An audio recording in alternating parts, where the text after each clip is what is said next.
اعوذ باللہ من الشیطان الرجیم بسم اللہ الرحمن الرحیم رب اشرح لی صدری ویسر لی امری واحلل عقدۃ من لسانی یفقہوا قولی۔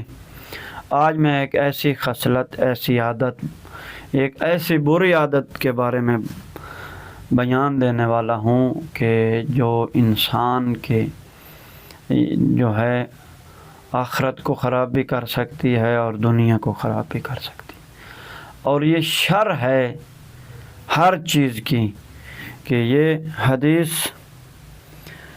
امام جعفر صادق علیہ السلام نے فرمائی ہے کہ امام فرماتے ہیں الغضب مفتاح کل شر، کہ غصہ ہر برائی کی کنجی ہے، ہر برائی کی چابی ہے، غصہ ہر برائی کی جڑ ہے۔ دیکھیں میرے سامعین محترم کہ انسان جب غصہ کرتا ہے تو ہوش و حواس کھو بیٹھتا ہے اور ایسی غلطی کرتا ہے جس کا ازالہ کرنا زندگی لگ سکتی ہے۔ دعا ہے کہ خالق کائنات ہمیں اس بری عادت سے بچائے۔ والسلام ورحمۃ اللہ وبرکاتہ۔